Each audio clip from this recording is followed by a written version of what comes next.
Nandyal news 9 కి స్వాగతం। ఈ రోజు వార్తలోని ముఖ్యాంశాలు మీకోసం। నంద్యాల మున్సిపల్ కౌన్సిల్ బడ్జెట్ ప్రత్యేక సమావేశంలో 2025-27 ఆర్థిక సంవత్సరం బడ్జెట్ ను ప్రవేశపెట్టారు।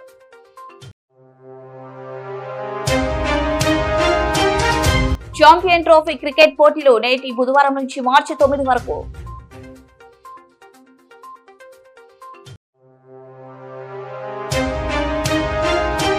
హజరత్ సయ్యద్ షహీన్షా అవులియా చిస్తి ఉల్ ఖాదర్ తిక్కస్వామి ఉరుసు 5 రోజుల పాటు తిరునాళ్ల మహోత్సవం। నంద్యాల పట్టణంలోని 28వ వార్డు నందు గాంధీనగర్ లో సిమెంట్ బ్యాంక్ వారు ప్రహరీ గోడ ఇరుకు।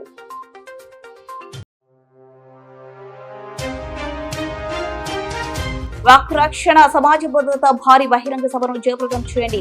ఎస్డిపిఐ ఉపాధ్యక్షులు హఫీజ్ అతవుల్లా ఖాన్। నూతన హోలీ క్రాస్ సెంటనరీ చర్చ్ సందర్శన ఆత్మీయ యాత్ర విజయవంతం।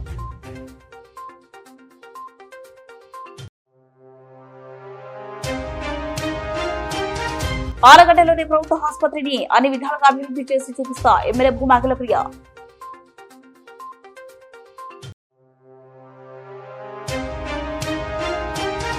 నంద్యాల నడిబొడ్డున ఉన్న వారాంతి కాంప్లెక్స్ ఉన్న వక్ఫ్ బోర్డు స్థలంలోనే మాజీ ఇక్రా పాఠశాలలో ఉర్దూ జూనియర్ కళాశాలను కొనసాగించాలి।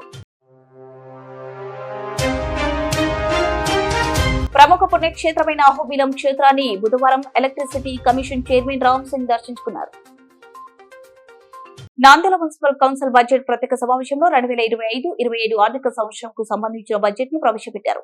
2024-25లో కేటాయింపులను దృష్టిలో ఉంచుకుని 2025 నుంచి 26 ఆర్థిక సంవత్సరానికి కేటాయింపులు చేశారు। గత ఆర్థిక సంవత్సరం ప్రవేశపెట్టిన బడ్జెట్ పైన 10% పెంచుతూ కేటాయింపులు చేయాల్సి ఉంటుంది। కానీ ఈ బడ్జెట్ లో పెంచడం ఏమో కానీ గతం కంటే 10% బడ్జెట్ లో నిధులు కేటాయింపుల్లో కోత విధించారు। 2024-25 ఆర్థిక సంవత్సరం 56,81,35,000 కోట్ల బడ్జెట్ అంచనా వేయగా సవరించిన బడ్జెట్ అంచనాలు 46,88,27,000 కోట్ల వరకు వివిధ పదుల్లో మున్సిపాలిటీకి వచ్చినట్టు చూపించారు। ఈ ఏడాది బడ్జెట్ లో 52,08,08,000 కోట్లు కేటాయింపులు చేస్తున్నట్టు బడ్జెట్ అంచనాలు ప్రకటించారు। అందులో రెవెన్యూ ఆదాయంను వివిధ పదుల నుండి 52,08,08,000 కోట్లు రావచ్చని అధికారులు అంచనా వేశారు। ఇంటి పనులు, ఖాళీ స్థలాలపైన పన్నులు, నీటి పన్నులు, వాణిజ్య బోర్డులపైన పన్నులు వసూలు, మ్యూటేషన్ ఫీజు వసూలు, ట్రేడ్ లైసెన్స్ షాపులు, బాడగలు, టౌన్ ప్లానింగ్ ద్వారా, స్టాంప్ డ్యూటీ ద్వారా వచ్చే ఆదాయం, ఇతరముల నుండి వచ్చే ఆదాయం 52,08,08,000 కోట్లుగా పెట్టుకున్నాము।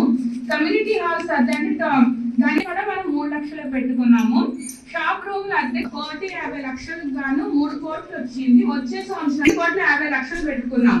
తర్వాత గవర్నమెంట్ ఆఫీసర్ నుండి వచ్చే 60,000 వచ్చింది। వచ్చే సంవత్సరం కూడా 60,000 వస్తుంది అనుకుంటూ దీని వల్ల వచ్చే ఆదాయము 2,83,60,000 చూపించుకొని సర్వేయర్ అండ్ ఇతర ప్రొఫెషనల్ నుండి వచ్చేదానికి మనం 25 లక్షలు ఖర్చు చూపెట్టుకున్నాం। తర్వాత బోర్వెల్స్ కి సంబంధించి కూడా మరమ్మతుల కింద మనం 80 లక్షలు ఖర్చు అవుద్దని కింద 3 లక్షలు ఖర్చు అవుద్దని 24-25 బడ్జెట్ లో చూపెట్టుకున్నాము। వచ్చే సంవత్సరానికి అంటే 20 లక్షలు వచ్చింది ఈ సంవత్సరం అంటే 24-25కి, వచ్చే సంవత్సరానికి కూడా 30 లక్షలుగా వస్తుందని పెట్టుకున్నాం। తర్వాత సెల్ టవర్ లైసెన్స్ ఫీజు కింద 2 లక్షలకి 1 లక్ష వచ్చింది। లాస్ట్ బడ్జెట్ మీటింగ్ లో కూడా నేను అదే అడిగింటిని, ఈ రోజు కూడా నాకు అదే అవకాశం ఇచ్చారు। మన నంద్యాలలో ఒక మున్సిపల్ హాస్పిటల్ ఉంది అధ్యక్ష, అది మీకు తెలుసు, అందరికీ తెలుసు। దాదాపు అంటే 100 సంవత్సరం పైన నుంచి ఉండేది, అది మున్సిపాలిటీ మెయింటైన్ చేసుకొస్తుంది। కానీ దురదృష్టం ఏమంటే లాస్ట్ టైం 1 ఇయర్ నుంచి అక్కడ మందులు లేవు, ఈ స్టాఫ్ లేవు। ఇంతకుముందు అంటే దాదాపు కనీసం అంటే అధ్యక్ష ఆ హాస్పిటల్లో 11 మంది స్టాఫ్ ఉండేది। ఒక male doctor, female doctor, pharmacist 3, staff nurse, sweeper, attender, ఇట్లాంటి 11 మంది ఉండేది। కనీసం ఇప్పుడు ఇద్దరితోనే జరుగుతున్నది। ఒక ఫార్మసిస్ట్ ఉన్నాడు, ఒక అటెండర్ ఉన్నాడు అధ్యక్ష। దాంట్లో కూడా మందులు కూడా లేవు। నేను మిమ్మల్ని కోరేది ఏమంటే మన బడ్జెట్ చూస్తుంటే ఉత్తమ నంద్యాల ప్రజల నుంచి ట్యాక్స్ ద్వారా కానీ, అది ఎంటర్టైన్మెంట్ ట్యాక్స్ కానీ, లేకపోతే స్టాంప్ డ్యూటీ కానీ 52 కోట్లు వసూలు చేస్తున్నాం। కానీ మనం ఒక చిన్న హాస్పిటల్ మెయింటైన్ చేసుకోకపోతున్నాం।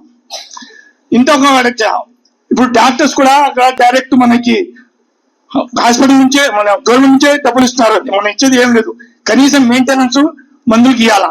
లాస్ట్ టైం ఇస్తా ఉన్నారు, 16 లక్షలు కేటాయించారు, దాంట్లో ఏం చేయలేదు అధ్యక్ష. ఇంకొక విషయం అధ్యక్ష, మున్సిపాలిటీలో అది ఏమన్నా మన municipal high school municipal schools మాదిరిగా. సభకు నమస్కారం. మరి మా పీరియడ్ లో ఇది బడ్జెట్ మీటింగ్, లాస్ట్ మీటింగ్. ఇంకా మరి 4 years కూడా చాలా బాగా జరిగింది, ఈసారి కూడా బాగా జరిగింది. మరి మనకు మెయిన్ గా ఏంటండి, నెక్స్ట్ ఇంకోటి వస్తుంది సారీ, ఎందుకంటే మార్చ్ ఎండింగ్ మాది పీరియడ్ కంప్లీట్ అవుతుంది కాబట్టి నెక్స్ట్ ఫిబ్రవరిలో పెట్టుకుంటే, మా ఫిబ్రవరి అంటే ఎలక్షన్ కోడ్ వస్తే చెప్పలేము, అందుకని చెప్తున్నా. అవునవును, ఓకే అండి, ఓకే, థ్యాంక్ యూ. మరి మీరు బడ్జెట్ లో అన్నింటికి చాలా బాగా చేశారు, కానీ దోమలకు సంబంధించి 4 lakhs నుండి 5 lakhs కే పెంచారు. బడ్జెట్ అనేది జస్ట్ ఇమాజినేషన్ అనేది మాకు కూడా తెలుసు, కాకపోతే మీరు 4 lakhs నుండి 5 lakhs కాకుండా దోమలకు ఇంకా పెంచింటే బాగుండేది. ఎందుకంటే టౌన్ వైడ్ దోమలకు ఎంత ఇబ్బంది పడతా ఉన్నారంటే రిలేటివ్స్ కూడా నందాలంటే ఇప్పుడు భయపడతా ఉన్నారు. అంటే మెయిన్ శ్రీశైలం కాన్ఫరెన్స్ లో వెలువడి రావాలంటే రిలేటివ్స్ భయపడే వాళ్ళు, అలాంటిది ఇప్పుడు నంద్యాల టౌన్ కి వచ్చిందని అనుకుంటున్నాం మేము. మరి దానికి అమౌంట్ పెంచాలని చెప్పేసి మీ ద్వారా నేను కోరుకుంటున్నాను. అలాగే శానిటేషన్ కి సంబంధించి 10 lakhs నుండి 15 lakhs కు పెంచారు, హ్యాపీ. కాకపోతే శానిటేషన్ కు సంబంధించి వర్కర్స్ కు మనము ఇచ్చే కొన్ని ఉన్నాయి, కోకోనట్ ఆయిల్ కావచ్చు, సోప్స్ కావచ్చు, ఇంకా వాళ్ళకి ఇంకా ఇప్పటికి కూడా వాళ్ళకి కొంతమందికి ఇస్తున్నారు, కొంతమందికి ఇవ్వట్లేదు అనేది కంప్లైంట్ మాత్రం యూనిఫామ్ గానీ ఇప్పటికీ ఉంది. కమిషనర్ గారు, దయచేసి మీరు శానిటేషన్ వర్కర్స్ విషయంలో మాత్రము 100% కాదు 200% న్యాయం చేయమని చెప్పేసి నేను కౌన్సిల్ ద్వారా తెలియజేస్తున్నాను. ఎందుకంటే నా విషయంలో వాళ్ళు డాక్టర్ల కన్నా ఎక్కువ అని నేను ఎప్పుడు అనుకుంటుంటాను. ఛాంపియన్స్ ట్రోఫీ క్రికెట్ పోటీలు నేటి బుధవారం నుంచి మార్చి 9 వరకు నిర్వహించనున్నారు. అలాగే మార్చి 22 నుంచి మే 25 వరకు ఐపీఎల్ మ్యాచ్లు ప్రారంభం కానున్నాయి. వరుసగా 3 నెలల పాటు క్రికెట్ మ్యాచ్లు ఉండడంతో బెట్టింగ్లకు పందెం రాయిలు మాఫియాలు సన్నద్ధమవుతున్నాయి. యువతే లక్ష్యంగా వీరు పందేలకు రెడీ అవుతున్నారు. బాల్ కు బెట్టింగ్లు నిర్వహించేందుకు ల్యాప్టాప్, సెల్ ఫోన్లు సిద్ధం చేసుకున్నారు. ఓవైపు అవి ఇవి కుదవ పెడుతూ మరోవైపు అధిక వడ్డీలకు అప్పులు చేసైనా ఈసారి జాక్ పాట్ కొట్టాల్సిందేనని పందెం రాయులు భావిస్తున్నారు. ఛాంపియన్స్ ట్రోఫీ ఐపీఎల్ మ్యాచ్లు ముగిసే వరకు ఎంతమంది నగదు పోగొట్టుకుని రోడ్డున పడతారో, ఇంకెంతమంది ఆత్మహత్య చేసుకుంటారో, ఎన్ని కాపురాలు కూల్చిపోతాయో వేచి చూడాల్సిందే. ఈ సందర్భంగా సిపిఎం జిల్లా ప్రధాన కార్యదర్శి లక్ష్మణ్ మాట్లాడుతూ పోలీసు అధికారులు క్రికెట్ బెట్టింగ్ జరగకుండా అడ్డుకోవాలని, అదేవిధంగా గతంలో క్రికెట్ బెట్టింగ్ ఆడుతూ పట్టుబడిన వారిపై నిఘా పెడితే తగ్గే అవకాశం ఉందని తెలిపారు.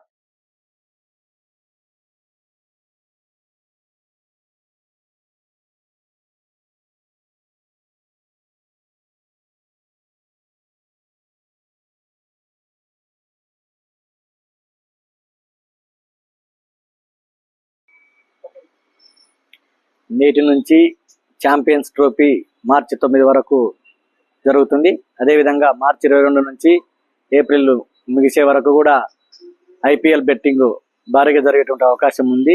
దీనికోసము అన్ని రకాలుగా సెల్ ఫోన్లు, ల్యాప్టాప్లు అన్ని సిద్ధం చేసుకుంటూ బెట్టింగ్ రాయిలు యువతే లక్ష్యంగా పనిచేయడం జరుగుతుంది. దీంట్లో యువత చాలా వరకు ఆశపడి కుటుంబాల్లో ఉన్నటువంటి బంగారం అయితేనేమి, స్థలాలను అయితేనేమి, ఇంటినైతేనేమి పూర్తిగా తాకట్టు పెట్టి సంపాదించుకోవాలని చెప్పేసి రీతిలో ప్రయత్నం చేస్తారు. మొత్తం పోగొట్టుకునేసరికి ఆత్మహత్యకు పాల్పడేటువంటి అవకాశం ఉంది. వీటన్నిటికీ అడ్డుకట్ట వేయాల్సినటువంటి బాధ్యత పోలీసు అధికారుల పైన ఉంది. ఇప్పటికే సిద్ధం చేసుకున్నటువంటి వాటిపైన నిఘా ఉంచాలి. రాబోయే కాలంలో కూడా ఏ ఒక్క యువకుడు కూడా మోసపోకుండా బెట్టింగ్ చేసినందుకే చనిపోయినటువంటి రాకుండా చేసే విధంగా కూడా పోలీసు అధికారులు దృష్టి పెట్టాలని చెప్పేసి కోరుతున్నాం. యువతను లక్ష్యంగా చేసుకొని, టార్గెట్గా చేసుకొని రాబోయే కాలంలో వాళ్ళను వ్యసనపరులుగా చేసి వాళ్ళను జీవితాన్ని నాశనం చేసే విధంగా కూడా ఈ ఐపీఎల్ అయితేనేమి, ఛాంపియన్స్ ట్రోఫీ అయితేనేమి వాళ్లకు ఆసరాగా అయ్యేటువంటి అవకాశం ఉంది బెట్టింగ్ రాయిలకు. కాబట్టి బెట్టింగ్ రాయిల ఆటలన్నిటినీ కట్టిపడేసే విధంగా కూడా పోలీసు అధికారులు నిఘా వ్యవస్థను పనిలో పెట్టాలి. ఇప్పటికే పనిలో పెట్టినటువంటి వాళ్ళని కూడా అదుపులోకి తీసుకొని ఈ బెట్టింగ్లను కూడా ఆపే విధంగా కూడా చేయాలని చెప్పేసి కోరుతున్నాము. యువత బానిసలకు కావద్దు. యువత ఇది పెద్ద వ్యసనము, కుటుంబాలను తాకట్టు పెట్టే విధంగా, ప్రాణాలు కోల్పోయే విధంగా ఉంటుంది. కాబట్టి యువత కూడా ఈ IPL కు అయితేనేమి ఛాంపియన్స్ ట్రోఫీకి కూడా దూరంగా ఉండాలని చెప్పేసి విజ్ఞప్తి చేస్తున్నాము.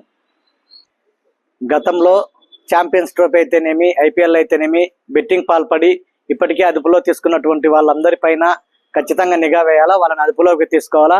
ఆ విధంగా అదుపులోకి తీసుకుంటే ఖచ్చితంగా కొంతమేరకైనా అడ్డుకట్ట వేసేటువంటి అవకాశం ఉంది. కాబట్టి యువత అటువంటి దానిలోకి లోను కాకుండా ఉండేందుకు కూడా పోలీసులు కాపాడాలా, గట్టి భద్రతా చర్యలు తీసుకోవాలని చెప్పేసి CPM పార్టీగా కోరుతున్నాం.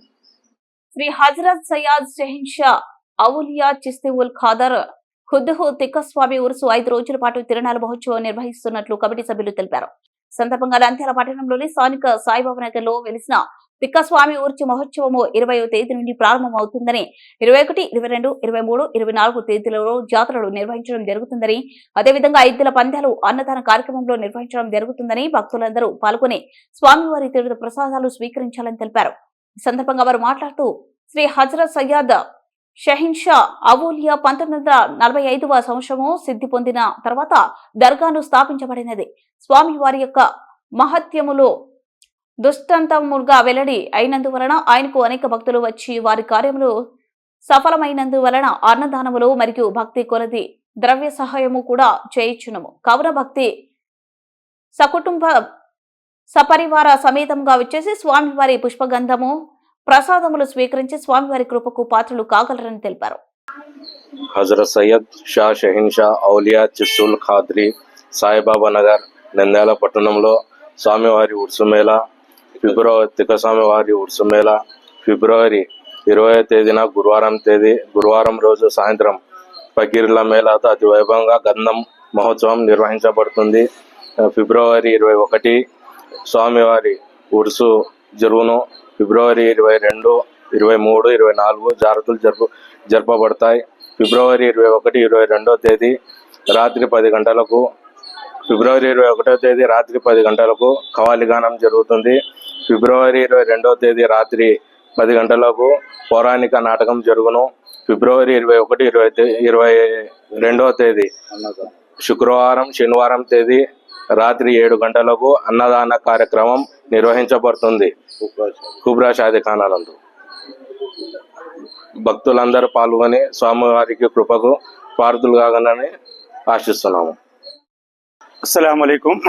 शहर नंद्याल में साई बाबा नगर में हजरत शहीन शाह वली उर्फ दीवाने साहब का सुंदल हर साल की तरह इस साल भी मनाया जा रहा है।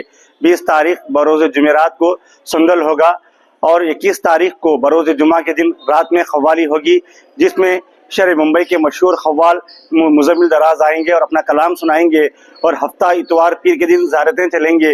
लिहाजा तमाम शहर नंद्याल के तमाम लोगों से बिला मज़हब व मिल्लत इस बाबरकत महफिल में शिरकत कर कर अपने अपने मुरादों को हासिल करें और इस उर्स को कामयाब बनाएं। अस्सलाम वालेकुम।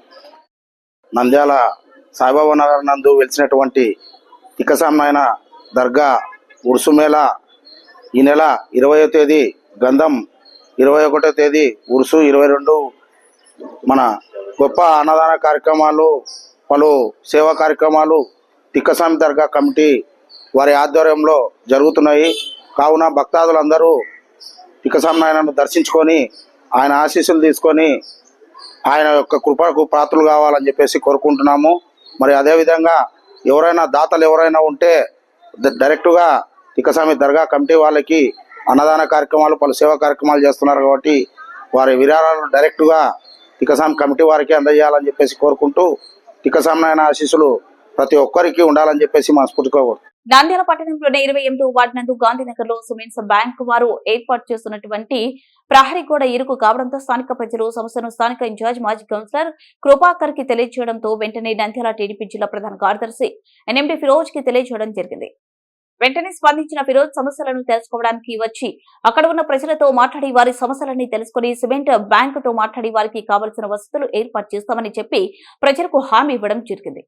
ఈ సందర్భంగా NMD ఫిరోజ్ కి కృతజ్ఞతలు, గాంధీనగర్ ప్రజలు కృతజ్ఞతలు తెలిపారు. ఈ కార్యక్రమంలో booth in charge James George, Sharad, Diwakar, Salam, Raju, 33వ వార్డు ఇన్ఛార్జ్ జోసెఫ్ తదితరులు పాల్గొన్నారు.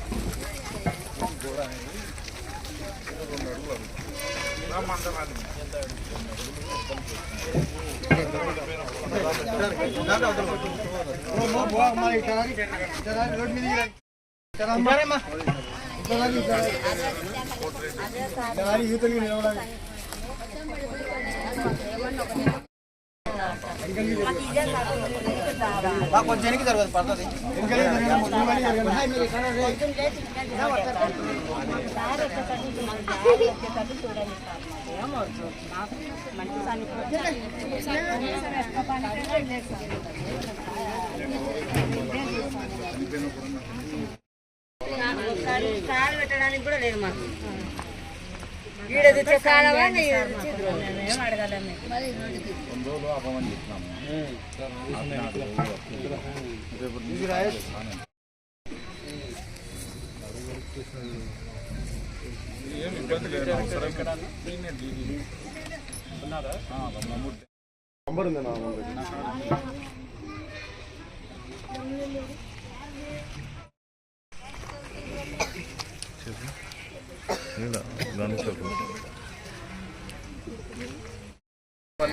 రెండు అడుగులు ముందు తీసి వేసుకోమని అంటున్నారు.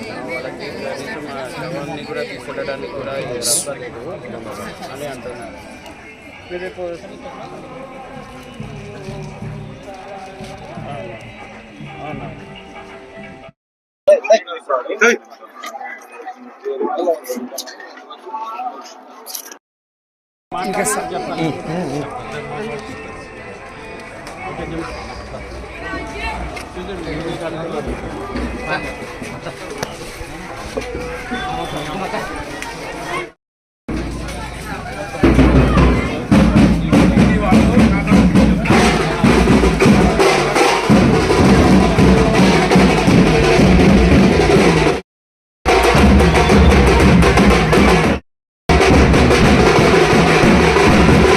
నమస్కారం. ఈరోజు గాంధీనగర్లోని సిమెంట్స్ బ్యాంక్ కి కాంపౌండ్ వాల్ కడుతుండగా ఇక్కడ దాదాపు అంటే ఒక 40 కుటుంబాల వరకు వారికి రస్తా ఊడిపోతుంది. మరి ఇక్కడ ప్రజలందరూ నా దృష్టికి తీసుకొని రావడం జరిగింది. ఎంబడే ఎన్ఎండి ఫిరోజ్ గారి దృష్టికి తీసుకొని పోతే వారు ఈరోజు ఎంబడే ఇన్స్పెక్ట్ చేయడానికి వచ్చి ఇక్కడ అందరి సమస్యలందరి తెలుసుకున్నాడు. ఈ సమస్యను కూడా ఫిరోజ్ అన్న తొందరలోనే డిప్యూటీ డైరెక్టర్ ఎనిమల్ హస్బెండరీ పశుసంవర్ధక శాఖ వారితో మాట్లాడి వాళ్ళు ఎప్పుడన్నా ఎవరన్నా చనిపోతే డెడ్ బాడీని తీసుకొని వచ్చేదానికి కూడా మాకు 4 నడచడానికి కూడా స్థలం లేదని ఫిరోజ్ అన్నకు వివరించడం జరిగింది. ఆయన కూడా వాళ్ళకి అందరికీ మంచి హామీ ఇవ్వడం జరిగింది. ఆంధ్రప్రదేశ్ ఎస్డిపిఐ ఉపాధ్యక్షులు అతవుల్లా ఖాన్ మాట్లాడుతూ మన దేశంలో ముస్లిం సమాజం ప్రస్తుతం ఒక అత్యంత క్లిష్టపరమైన సమస్యను ఎదుర్కొంటున్నది. అది మన అందరికీ తెలిసిందే. ప్రస్తుత కేంద్రంలో ఉన్న ఎన్డీఏ ప్రభుత్వం వక్ఫ్ సవరణ బిల్లు 2024 ద్వారా వక్ఫ్ ఆస్తులను స్వాధీనం చేసుకోవడానికి అన్ని విధాలుగా ప్రయత్నిస్తున్నది. వక్ఫ్ బిల్లుపై జేపీసీ నివేదికను ఈ శీతాకాల పార్లమెంట్ సమావేశంలో ప్రవేశపెడుతుంది. దానిని చట్టంగా అమలు చేయడానికి ఎన్డీఏ ప్రభుత్వం పూర్తిగా ప్రయత్నిస్తున్నది. వక్ఫ్ ఆస్తులు వినియోగదారులైన ముస్లింలను తొలగించి ఇతరులను చేర్చి మరియు ముస్లింల సంక్షేమ శ్రేయస్సును అందం చేయడానికి కృషి చేసిన ఈ కుట్రల నుండి రక్షించుకోవడం మన హక్కు మరియు బాధ్యత. ఎస్డిపిఐ రాష్ట్ర ప్రధాన కార్యదర్శి అన్వర్ భాష మాట్లాడుతూ ఈ వక్ఫ్ సవరణ బిల్లులోని కొన్ని ప్రమాదకరమైన నిబంధనలు వినియోగదారులచే వక్ఫ్ ఆస్తులు నమోదు, వక్ఫ్ బోర్డులో ముస్లింయేతరులను చేర్చడం, వక్ఫ్ ట్రిబ్యునల్ రద్దు చేయడం, వక్ఫ్ సంబంధిత న్యాయ వ్యవస్థలను జిల్లా కలెక్టర్ అప్పగించడం, వక్ఫ్ సంబంధించిన శాఖలలో మహిళలను చేర్చడం లాంటి చట్టాలను ఈ బిల్లు ద్వారా ఎన్డీఏ ప్రభుత్వం పూర్తిగా ప్రయత్నిస్తున్నది. ఇలాంటి నిబంధనలు వక్ఫ్ ఆస్తుల భద్రతకు తీవ్రమైన ముంపును కలిగిస్తాయి. ఈ కార్యక్రమంలో ఎస్డిపిఐ రాష్ట్ర ఉపాధ్యక్షులు చాంద్ భాషా, రాష్ట్ర ప్రధాన కార్యదర్శి మొహమ్మద్ గనీ, రాష్ట్ర కార్యదర్శి మొహమ్మద్ ताहिर पालकुన్నారు. सारे सेमिनार्स, अलग अलग प्रोग्राम और बहुत बड़े बड़े अवामी इजलास जो से किए जा रहे हैं. ये सारी चीज़ें इसलिए की जा रही हैं कि आज की हमारी बीजेपी तानाशाही गवर्नमेंट ये मुस्लिम कौम को टारगेट करके नए नए कवानीन लाने की कोशिश कर रही है. वक्फ तरमीमी बिल के जरिए वक्फ की जायदादों को हड़पने की कोशिश कर रही है. आज हमें इसकी हिफाजत हमारे लिए बहुत ज़रूरी है. लिहाजा social democratic party of India की जानिब से इसके इस उन्वान के तहत वक्फ की हिफाजत और समाज की सलामत, इसके तहत में बड़ा कैंपेन जो शुरू किया है. अभी जॉइंट पार्लियामेंट कमेटी जेपीसी जो कि वक्फ अमेंडमेंट बिल को राज्यसभा और पार्लियामेंट के अंदर पेश किया है। अगर ये बिल पास हो जाएगी तो ये मुसलमानों के लिए क्यों, अगर ये बिल पास हो जाएगी तो मुसलमानों की मस्जिदें, जितनी भी इबादतगाहें हैं वो सारी इबादतगाहें, मदरसे और ईदगाहें और इसी तरह कब्रिस्तान और इसी तरह दरगाहें, इन सारी चीज़ों को भी एक एक करके छीनने की कोशिश की जाएगी। और इससे ये भी खतरा है, अगर वक्फ अमेंडमेंट बिल पास हो जाएगी तो इसके अंदर गैर मुस्लिमों को भी शामिल किया जाएगा, ज़िला कलेक्टर को भी शामिल किया जाएगा और इसी तरह पॉलिटिकल लीडर्स को भी शामिल किया जाएगा। इससे एक बहुत बड़ा खतरा है, हम हरगिज़ भी इस चीज़ को बर्दाश्त नहीं करेंगे। इसके लिए हम हमारे सीएम चंद्रबाबू नायडू साहब और इसी तरह बिहार के सीएम नीतीश कुमार साहिबान को हम एक पुरजोर मुतालिबा, हमारा डिमांड है कि ये लोग इस बिल की मुखालिफत करें ताकि ये बिल हरगिज़ भी पास होने ना पाए। तो इसी के तहत आंध्र प्रदेश में ज़िला नंदियाल के अंदर एक बहुत ही बड़ा अज़ीमुश्शान जलसा मुनाकिद किया गया है, जिस जलसे के अंदर नेशनल वाइस प्रेसिडेंट जनाब शफी साहब राजस्थान से और इसी तरह जनाब मोहतरमा सईदा सादिया साहिबा नेशनल वर्किंग कमेटी मेंबर और दीगर उलमा इकराम और बहुत सारे लीडरान इस जलसे के अंदर शिरकत फरमा रहे हैं। इनके खिताबात होंगे और सारी आवाम को भी वक्फ तरमीमी बिल के क्या क्या नुकसान। నాగర్ కర్నూల్ ఎంబీ చర్చ్ ఆధ్వర్యంలో 120 ఏళ్ల చరిత్ర కలిగిన నంద్యాల హోలీ క్రాస్ మరియు నూతన హోలీ క్రాస్ సెంటినరీ చర్చ్ సందర్శన నాగర్ కర్నూల్ జిల్లా కేంద్రంలోని ఎంబీ చర్చ్ ఆధ్వర్యంలో బుధవారం ఆత్మీయ యాత్ర విజయవంతంగా ముగిసింది. ప్రతి సంవత్సరం ఎంబీ చర్చ్ ఆధ్వర్యంలో ఆత్మీయ యాత్ర క్రైస్తవులు ఆత్మీయ మానసికంగా బలపడడానికి దోహదపడే విధంగా church chairman P Sampath Kumar ఆధ్వర్యంలో హోలీ క్రాస్ సెంటినరీ చర్చ్ అద్భుతమైన కట్టడాన్ని సందర్శించారు. సుమారు 15 సంవత్సరాలు కష్టపడి ప్రార్థన పూర్వకంగా నిర్మించిన Nandyal Holi cross centenary church సందర్శించడం ఎంతో ఆశీర్వాదకరమని అన్నారు. నాగర్ కర్నూల్ ఎంబీ చర్చ్ బృందానికి Nandyal Holi cross centenary church committee వారు పాస్టర్ ఘనంగా స్వాగతం పలకడం పట్ల హర్షం వ్యక్తం చేశారు. Nandyal Holi cross centenary church వారు బుధవారం ప్రత్యేక ప్రార్థనతో పాటు దైవ సందేహాన్ని అందించారు. అందును బట్టి వారికి ప్రత్యేక కృతజ్ఞతలు తెలిపారు. అంతకుముందు Nandyal Holi cross centenary church pastor reverend Bhaskar Babu మాట్లాడుతూ Nagar Kurnool centenary Mennonite brother and church సంఘ విశ్వాసకులు Holy cross centenary church committee ఆహ్వానం పలికారు. ప్రత్యేక ఆరాధనలో పాటలు పాడిన బిఎన్ సంపత్ కుమార్, వేద భాస్కర్లకు అభినందనలు తెలిపారు. సుమారు 15 సంవత్సరాలు శ్రమించి నిర్మాణం చేసిన నూతన చర్చ్ ఈ నెల 8వ తేదీన అత్యంత వైభవంగా ఘనంగా ప్రారంభించడం జరిగింది. మొట్టమొదటిసారి ఈ చర్చిని సందర్శించిన Nagar Kurnool centenary Mennonite brother church బృందం చరిత్రలో నిలిచిపోతారని అన్నారు.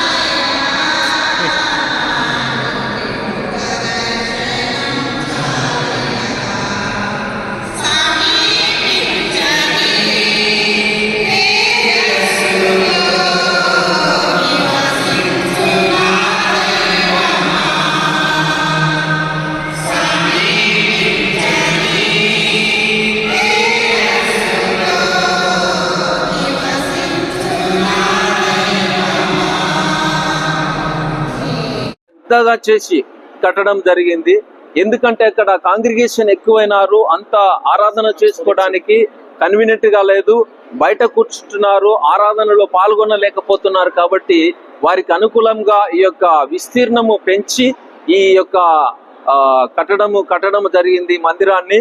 దీన్ని ప్లాన్ చేసినటువంటి మొట్టమొదటి ఇంజనీర్ సంపత్ గారు, ఆయన క్రీస్తునందు నిద్రించున్నారు ఇంజనీర్ గారు. అయినప్పటికీ దాని భారమంతా కమిటీ వారు మరియు ఈ church construction committee secretary treasurer గారు, సెక్రటరీ బైల ప్రభుదాస్ గారు, ట్రెజరర్ జోషి గారు, అసోసియేట్ ట్రెజరర్ స్టీఫెన్ సార్ గారు మరియు చైర్మన్ చాప్లిన్ బాబు గారు, రెవరెండ్ కొత్తమాసి జోసఫ్ బాబు గారు మరియు వారి దగ్గర పనిచేస్తున్నటువంటి 6 మంది గురువులు, సంజయ్ మధుబాబు గారు, పాల్ రాజారావు బాబు గారు, యువరాజ్ బాబు గారు, భాస్కర్ రావు బాబు గారు, స్వరూప్ బాబు గారు మరియు సంఘమంతా కృషి చేసి కట్టుకోవడం అనేటటువంటిది జరిగింది.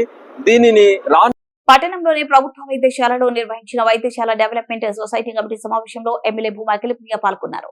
ఈ సందర్భంగా ఎమ్మెల్యే మాట్లాడుతూ జిల్లాలోని అన్ని తాలూకాలను కన్న ఆలగడ్డ ప్రభుత్వ వైద్యశాలలో వైద్య సిబ్బంది ప్రజలకు సేవలు అందించడంలో ముందంజలో ఉన్నారని ఎమ్మెల్యే కొనియాడారు. కేంద్ర రాష్ట్ర ప్రభుత్వాలు ఆరోగ్య విషయంలో అధునాతన వైద్య పరికరాలు ఏర్పాటు చేసి అందరికీ వైద్య సేవలు ఉండేలా కృషి చేస్తుందన్నారు. హాస్పిటల్ను మరింత అభివృద్ధి చేసేందుకు మా కుటుంబ సభ్యులు నేను ప్రత్యేక దృష్టి సారించామన్నారు. 50 పడకల నుంచి 100 పడకల ఆసుపత్రిగా చేర్చేందుకు ముఖ్యమంత్రి దృష్టికి తీసుకెళ్తారని ఎమ్మెల్యే తెలిపారు.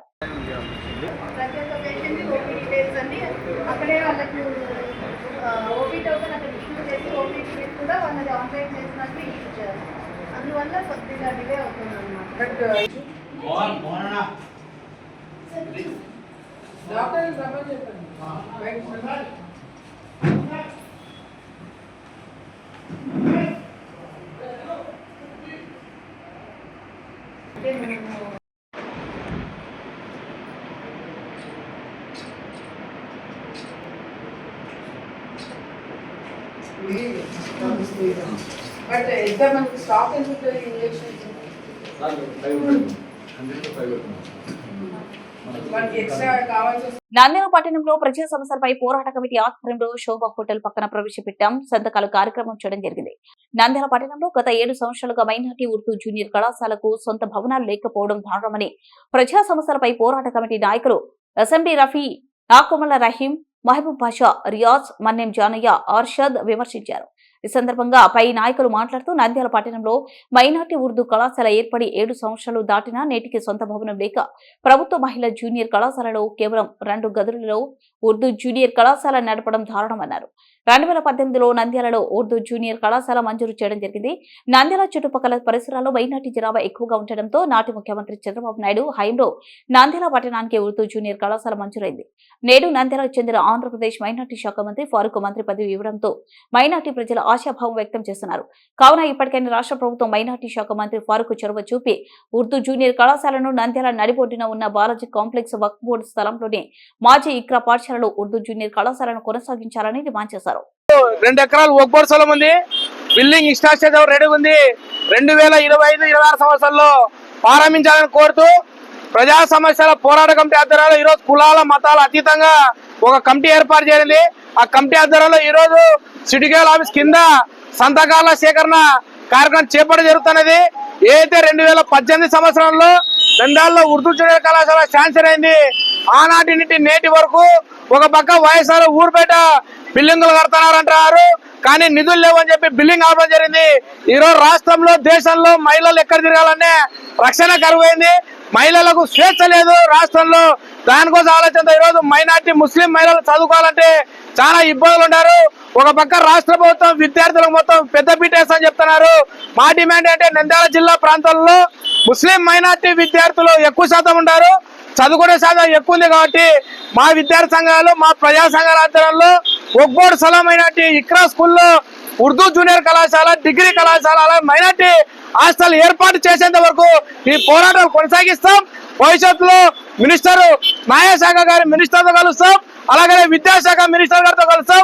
వీలైతే సీఎం గారితో, ఉప ముఖ్యమంత్రితో కలిసడానికి కూడా మేము సిద్ధంగా ఉన్నామని చెప్పి తెలియజేస్తున్నాం.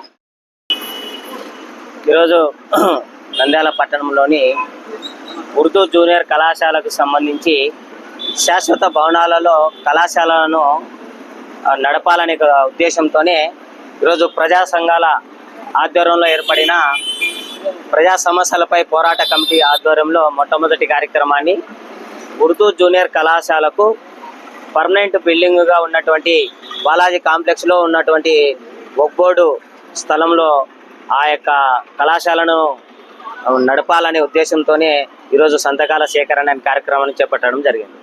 ఎందుకంటే ఇప్పటికే వక్ఫ్ బోర్డు ఆస్తులు ఎవరెవరో ఎక్కడెక్కడో కబ్జా చేసుకుని అన్యక్రాంతం అయిపోతున్న ఈ ప్రముఖ పుణ్యక్షేత్రమైన అహోబిలం క్షేత్రాన్ని బుధవారం electricity regulatory commission chairman Ram Singh దర్శించుకుని శ్రీ లక్ష్మీ నరసింహస్వామి వారికి ప్రత్యేక పూజలు నిర్వహించారు. వేద పండితులు ఆయనకు ఆలయ మర్యాదలతో స్వాగతం పలికారు. అనంతరం ఆయన దిగువ అహోబిలంలో వెలిసిన శ్రీ ప్రహ్లాద వరద స్వామి, శ్రీ అమృతవల్లి అమ్మవారిని దర్శించుకున్నారు. అనంతరం ఎగువ అహోబిలం ఆలయంలో కూడా పూజలు నిర్వహించారు. ఆలయ అర్చకులు ఆయనను ఘనంగా సత్కరించి తీర్థ ప్రసాదాలు అందజేశారు. ఆయన వెంట Nandyal executive engineering Srinivasa Reddy, Allagadda DY executive engineer Ravikanth Chowdary తదితరులు అధికారులు పాల్గొన్నారు.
అడిగాను మధుస్వామి ఉన్నాడు.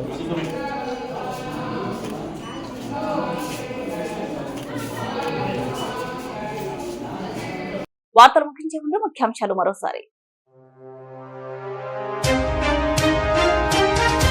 నంద్యాల మున్సిపల్ కౌన్సిల్ బడ్జెట్ ప్రత్యేక సమావేశంలో 2025-27 ఆర్థిక సంవత్సరం బడ్జెట్ ను ప్రవేశపెట్టారు.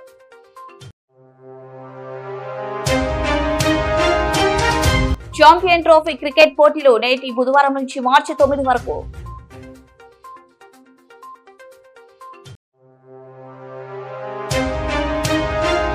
శ్రీ హజరత్ సయ్యద్ షహీన్షా అవులియా చిస్తి ఉల్ ఖాదర్ తిక్కస్వామి ఉరుసు 5 రోజుల పాటు తిరునాళ్ల మహోత్సవం. నంద్యాల పట్టణంలోని 28వ వార్డు నందు గాంధీనగర్ లో సిమెంట్ బ్యాంక్ వారు ప్రహరీ గోడ ఇరుకు.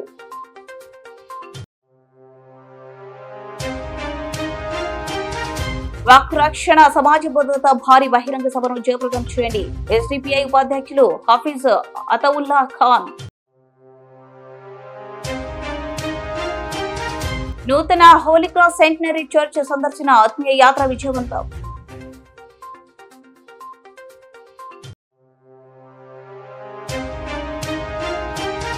ఆలగడ్డలోని ప్రభుత్వ ఆసుపత్రిని అన్ని విధాలుగా అభివృద్ధి చేసి చూపిస్తా ఎమ్మెల్యే భూమా అఖిలప్రియ.